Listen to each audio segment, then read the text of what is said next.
so I ate right. Anyways, let's go straight to the video. So today I'm talking about this series I just watched. It's called series. It's called Baby Reindeer, right? And honestly, when I watched that movie, I was like, this movie is like super weird. Like, what is happening? I don't know what's happening. Like, why are you all of you acting mad? Like, what's happening? And I thought to share with you guys on my deep dive into the movie and just share with you guys like 10 things I learned from this movie. Right? Let's talk about 10 things I learned from this movie. First of all, let's talk about Donnie. Donnie was the main character. He was a failed comedian and he lived in he was a failed comedian. He started working in a pub. He lived with his ex-girlfriend's mom. What else? He had a stalker. He got sexually abused by a man. He started dating a trans woman who later kind of messed the relationship. You know, he messed the relationship with shame. Okay, moving forward. Obviously, he had a very messed up. Like, honestly, when I was watching it, the first thing I said about Donnie was, "You have a messed up life." After watching like 2-3 cm episodes, I was like, "You are a troubled man and you have a messed up life." And at the end of the series, I now understood why his life was that messed up. But let's start our countdown. Should we start from 10 to 1? Anyways, 1. If you don't want to be helped, you cannot be helped. Several times in the movie, Donnie was asked the question, "Have you been to the police?" Let's start there. Many times, Donnie was asked the question, "Have you been to the police?" And he'll be like, "There's no need to call the police now." You were sexually abused. You were being stalked, and yet everybody that asked him about it, he always found a way to just maneuver it. He did not want to go to the police, and eventually when he went to the police after 6 months of being stalked and being sexually abused, he went to the police. And when he went to the police, the evidence he even gave were no concrete evidence, because he had better evidences to give against his stalker Martha. Do you get? And by the way, I'm not even talking about the movie, I'm just giving you the lesson. So if you want to watch the movie, go watch the movie and come back here for reference and get my point. So he, one way or the other, kind of shielded Martha. You know, even the evidence he gave was not proper evidence. So apparently it was like he kind of enjoyed the attention of Martha's stalking, which was actually really amazing, because I'm like, wow, interesting. So there are people who find little attentions like this and cling on to them so tightly, because it gives them a sense of appearance, or it gives them a sense of belonging, or you feel like, oh, somebody notices me. You know, that's how he felt. That is how he literally felt. 2, the relationship between an abuser and an abused is very tricky. You see, when Donnie got sexually abused, right? One would say, "Oh, stay away from your abuser." You don't even need to be told to stay away from your abuser. You naturally would tell yourself the truth and be like, "This person is not good for you." But this is how Donnie's been played out. Let me even tell you facts, but when let's call the man who abused him manager. I've forgotten his name, so let's just call him manager. So when his manager and Donnie met, right, from the interaction, I said, "This manager, you're snaker nigga, you're real snaky, you snaky." In my head, I was already saying that. I was like, how can this Donnie not realize that this man is sneaky? But I said, okay, let's just watch and go. Guess what? This man drugged Donnie multiple times, and whenever Donnie wakes up, Donnie feels strange. Donnie feels different. It was one good day Donnie woke up and he realized so many things in his body. He decided to go and have a shower. Hey, when water touched that place, the way my nigga shouted, "It's clean!" Is that not enough cue for you to stay away? to know that you've been abused, guess what? Donnie did not go home. Donnie stayed there Monday, Tuesday, Wednesday. Boy, you bad. You real bad. I was like, you bad nigga. Because how is somebody do this to you? And you still have the audacity and the effort to sleep there 3 days. But it is easy, right? For us to feel like, I know people online will be like, I'm sure people generally will be like, oh, leave that toxic man, leave that abusive man. But it takes a lot, because at that point they've unlocked. See what abuse does to you, right? Is that it unlocks something in you that sometimes you didn't, that you sometimes you don't even know what's there. And now, because this is the first person who has unlocked it, you kind of have this, as bad as it is, though, you kind of have this. Just think about it. For everybody who has taught you a bad habit, you did not just cut them off. Think about it. You did not just say, you know what, you've taught me something bad, I'm going to cut you off. As a matter of fact, that even gives you a bond, which is crazy. It gave them a bond. Okay? And it was just crazy, because I was just like, wow, this is it is making sense now. Like, it is not as easy as people say, leave that abusive, leave that. I'm not saying you do not stay with no abusive partner, right? But I'm just saying that this person unlocked something in you, and it has given you guys a connection, even as toxic and bad and negative as it is. That's what happened to Donnie. Moving forward on number 3. When you are exposed to a certain level of abuse, there's a possibility you like things that will take you back to that abuse, to that pain or whatnot. As I said in the last one, something has been unlocked in you, right? And there's something about you that has changed. There's something about you that has changed. There's so many people who will tell you, there are people who like extreme pleasure, and you'll be wondering, where is this coming from? Only to go and check their childhood and realize that something may have happened. Or using rape is not a good experience, right? But using rape, for example, you now realize that there is a certain way you now like to be, treated sexually or intimately, which is not normal. That's why when I see people doing things that are really not normal, things that are like too extreme, I just know that something has happened to you. You have most likely been abused. And talking about abuse, let's go back to Donnie. So when Donnie got abused, right? Hey God, I'm already spoiling this movie, but I better go. When Donnie got abused, right? Guess what put him back on track? He could not be intimate with his girlfriend or anybody. He started even being intimate with like a lot of people. When it came to his girlfriend, it was hard for him.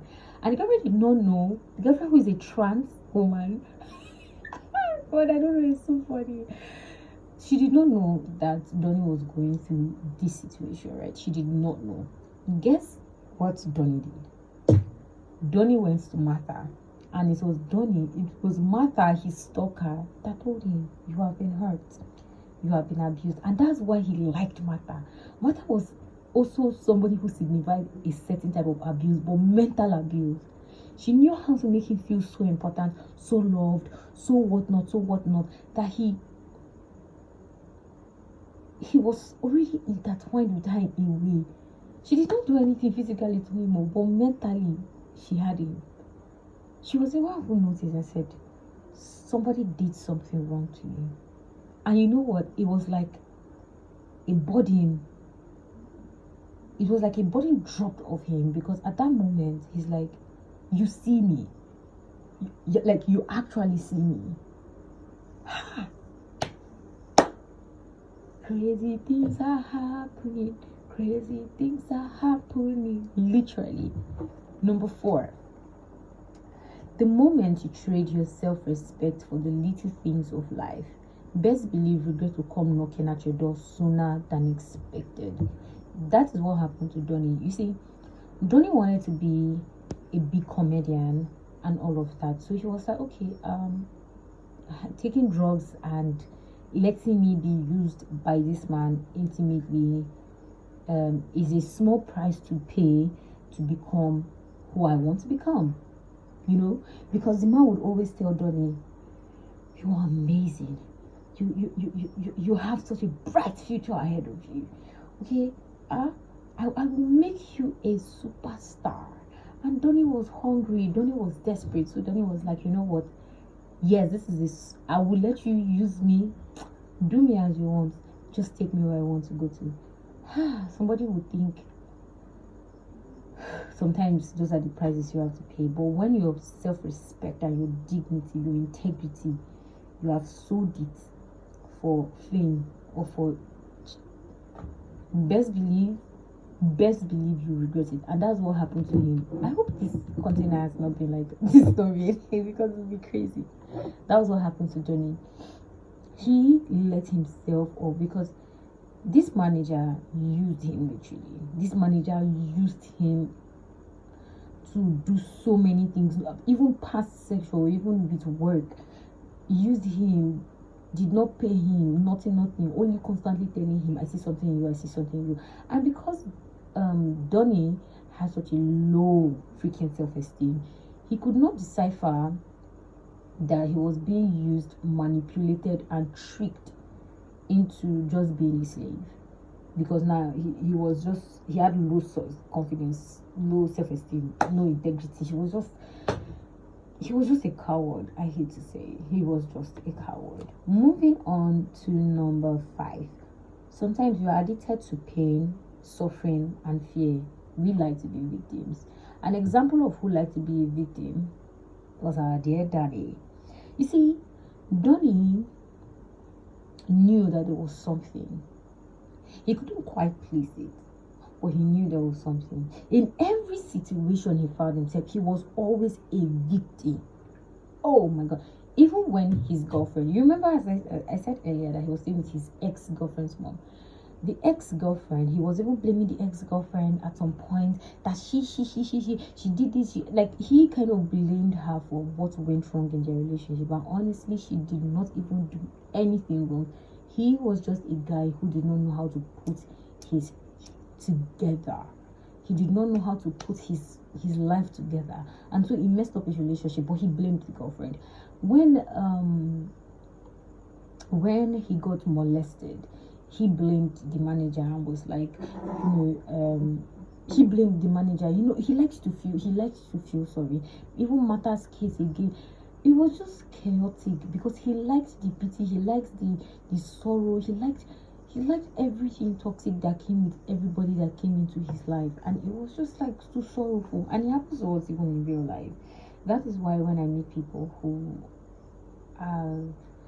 don't know how to take responsibility for their actions, there are certain things that happen, and then you think of 1 million people to be like, you caused this, but in the midst of you cause this, you don't realize, like they say, when you are pointing to somebody, the other hand points back to you, and you don't realize that it's pointing back to you. It is when you stare at your face, you stare in the mirror and look at your reflection, you be like, damn, like there's so many other ways I would have done this. See, for context, personally, I made so many mistakes, right? And it is easy to want to blame people. It is easy to want to say, oh, you'd have done this, but it is your freaking life. You hold the script. It is yours. And blaming other people for your misfortune or your mistake is really baseless. Really baseless. Going forward on number 6. People can sense the things about you that you don't even know about yourself. We're talking about fear, insecurity, pain, lack of confidence, low self-esteem, no integrity. People can notice that about you. They can sniff it before you even know. For context, Martha the stalker was one of the hugest problems in that movie. Like, Martha was crazy. Martha would sit down and ask her for, hey, cool, let's go and watch the movie. No plenty though. Martha was his house for her. So she was like literally delusional, psychopathic, whatever you want to call Martha, right? But you see, Martha saw Donnie, not see him as per physically, but she saw him, in depthly. She laughed at his joke. Remember, I said he was a field comedian, so when you're a failed comedian, it means nobody's actually laughing at your jokes. But Martha was always laughing at his jokes. She was always complimenting him. She gave him that. He was feeling like an adult. He felt big. He felt mighty, and all of that. But you see, that was the validation he sought from her, and at some point she knew, because she was a smart, intelligent woman. She was a lawyer. It's only that she a crazy person, but she knew, and so she fed him with it, fed him with it, fed him with it. He was so into it. He loved it. And even when she was talking to him, and of course it is the problem, the national problem, he still kind of shielded her. And when she was never there, when she was not there, he missed her. I'm telling you, this woman would send like 100 emails to him, back to back, which is pretty scary to me, because if that was happening to me, I would be freaked out, like super freaked out. But at some point, I started enjoying it. She gave him the attention that nobody else gave him. She knew that this nigga has a problem, and she had a way of solving it. The same thing with the manager. The manager knew that this one, he would do anything to be this person. So I can do whatever I'm gonna freaking do with you. And that's what this thing that happens to us in real life. That's why I say it is lessons. These are lessons, because it happens to us also in real life, where people treat us a certain way. And sometimes, let me tell you something, right? When people treat me a certain way, and I think back at it and I'll be like, what even made this person? What made this person have the audacity to feel like it is okay to treat me this way? And why were you so stupid to accept such treatment? Sometimes, of course, I don't accept it, and sometimes you don't even know that you've accepted it. And that's why it's good to always self-assess. I will be like, how did we get here? Like, why is this person treating me like why is this person treating me like this? Like, what kind of image have I created? Like, do I have on that you feel like it's okay to speak to me like this, to act like this, to behave like this? Why? And that is because people see us sooner than we see ourselves. And that is why he took what the manager said into his brain. When the manager was like, you're all that, the manager said it so much that he even started to believe it. Honestly, his comedy was shite, according to Martha. See, your comedy is shite. It was literally shite. 7. The validation people give you are powerful and are seeds. These validations can either make or mar you. Remember when I said, especially Martha and the manager, they were always complimenting him. The things he wanted to hear, they told him. So it is validation, you know. They told him, oh, you will make it, oh, you're so handsome, oh, you have such chisel cheek, you know, I can make you into a superstar because you're a superstar. They fed him with these things. That's why I say it was not even about physical. Well, of course, they were physicality, they were physical hurts and all of that.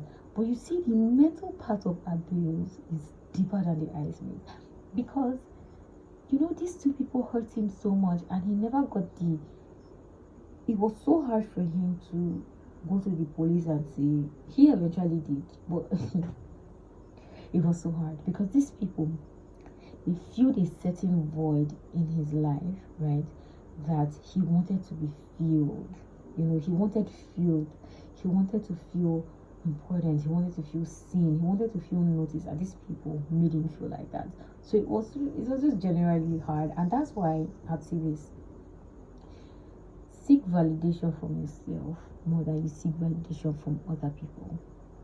Save yourself the torture of being used by other people by validating yourself, validating your feelings, validating your actions, validating your words before seeking it from somebody else. Because the moment that is power. Seeking validation, that is power. The validation from people or validation from yourself, that is power. As I am like this, if there was somebody I was always talking to and they took everything, I'll be happy they were taking everything, you know, because it made me feel important. But it's not everything I say should be taken. Okay, that's my opinion. You should be able to make your own decision. You know, everything I say, it is what I think. What do you think? What do you want? Moving forward, Number 9, sometimes all you need is a career change. This is a big lesson because a lot of us will be hustling where nobody sent us to go and hustle. There are certain things, I'm not gonna lie, there are certain things I've tried. There are certain things I've tried to do right, and I know how much I failed woefully. The same thing with Donnie. Donnie was a comedian, but he did not know how to do comedy. His comedy was not comic enough. It was just really shy. And before the end of the movie, or towards the end of the movie, he confessed he was like, he gave up on the career. He gave up on the comedy career. That was very good for him. Now, go use your degree to do something else, or go and do something else with your life, because it was generally not working. And sometimes we feel like there are certain things we want to do and we must do it. If we don't do it, we're not fulfilling purpose. But the question is that really your purpose? Are you really meant to do it? And sometimes, especially when abuse has intertwined with that career, it's even better to detach. So many things happened to him just because he was trying to have a comedy career. And honestly, if I was in the shoe too, I would detach. So sometimes all you need is a career change. All you need is a change. All you need is detachment, or however, just change. 10 and the last. A troubled person will always be a troubled person. I don't know how I'm going to explain this, but you see, if you don't constantly make the decision to be untroubled, to lift yourself from trouble and disdain and whatsoever negative emotion, you will always find yourself in a negative emotion. Like, always find yourself in a negative emotion. Even when he went to his parents, as Donnie went to his parents and told and opened up to them about his sexuality and he was still troubled. He felt light, he has told the most important people in his life and they've accepted it, but there was still something wrong. And that's because he had not done a deep dive into his life to figure out what the problem is, where the problem is coming from, and how to solve the problem. And sometimes that's all you need to do. If you don't seek to find answers, you will always go back to circles. And that's why I end this with saying a troubled person will always be a troubled person. Like, reiterating to number 1, if you don't want to be helped, you cannot be helped. Well, I hope you've enjoyed this. I don't know, would you call it? It is not a summary, but I hope you've enjoyed listening to these lessons I learned while watching the series. And as much as we watch movies for entertainment, it's important to pay attention to these things because they are important. Movies are a way we could view life differently, and we could see what it could become, right? So I hope to do more of this kind of movie lesson review, and yeah, gracias besties.